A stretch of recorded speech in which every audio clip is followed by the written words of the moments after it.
PRC উলিয়াবলৈ তেনেই সহজ। আমি মোবাইলতে কৰিব পাৰোঁ। তাৰ কাৰণে আমি উমং এপটো ডাউনলোড কৰি ল'ব লাগিব, লগ ইন কৰি ল'ব লাগিব। তাৰপিছত পৰ্টেল আছামলৈ যাব লাগিব। তাত এপ্লিকেশ্যন বুলি আছে, আমি সেইটো মাৰি দিলেই PRC সেই লেভেলটোলৈ ওলাবগৈ লাগিব। তাত ওলোৱাৰ পিছত PRC আমি তাত এখন ফৰ্ম দেখিবলৈ পাম অনলাইন, আমি ইয়াত দেখুওৱাৰ দৰে। তাত বহাই গ'লে নিজেই কিছুমান আহি যায়, কিন্তু আপলোড কৰোঁতে ফটো মাৰি ল'লেও হ'ব। কেইটামান বস্তু, এটা হ'ল পাছপোৰ্ট, খাজানা ৰিচিপ্টখন, বাৰ্থ চাৰ্টিফিকেট, আমাৰ সদ্যহতে এডমিট কাৰ্ড আছে মেট্ৰিক পৰীক্ষাৰ্থীসকলৰ, সেইখন, ভোটৰ লিষ্ট যিটো BLৰ পৰা আমি ল'ব পাৰোঁ, আৰু অভিভাৱকৰ 20 বছৰ পুৰণা কিবা ৰিচিপ্ট এখন, হয় মেট্ৰিকৰ চাৰ্টিফিকেট, নহয় অন্য কিবা খাজানা ৰিচিপ্ট ইত্যাদি।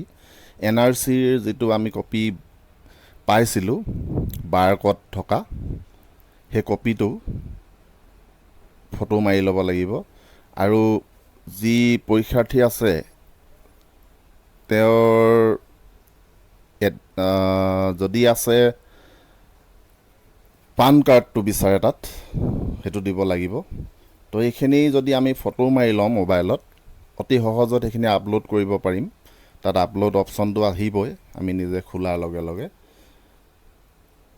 আপলোড কৰি ভালকৈ চেক কৰি ল'ব লাগিব ফিল আপ ভালকৈ শুদ্ধ হৈছে নে নাই। এবাৰ শুদ্ধ হোৱাৰ পিছত আমি ছাবমিট বটনটো মাৰি দিলে মানে ছাবমিট হৈ যাব। আৰু তাৰপিছতে আমাৰ পে'মেণ্ট অপশ্যন লৈ আহিব। ক্লিয়াৰ হোৱাৰ পিছত পে'মেণ্ট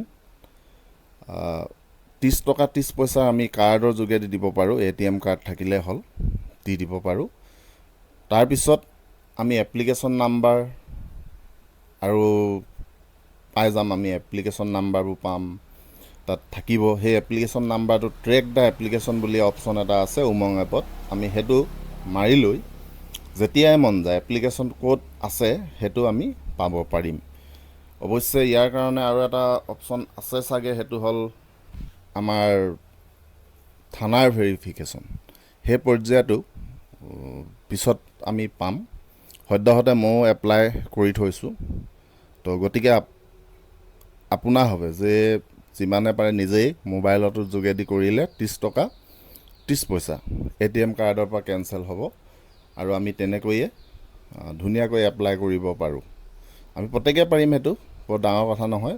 তো অতি সহজ কাম, আমি এইখিনি যোগাৰ কৰি ল'লেই হ'ল। আমাৰ প্ৰত্যেকৰে হাততে আছেই যিখিনি বস্তু লাগে, পাছপোৰ্ট চাইজ ফটো, খাজানা ৰিচিপ্ট এইবিলাক। তো এইখিনি লৈ আমি ধুনীয়াকৈ যদি এপ্লাই কৰি দিওঁ তেতিয়াহ'লে অনলাইনত চাই থাকিব পাৰিম। অতি কম পইচাতে, কম টকাতে, কম কষ্টত আমি এইখিনি কাম কৰিব পাৰিম। আশা ৰাখিছোঁ এইটোৱে সকলোকে কিছু হ'লেও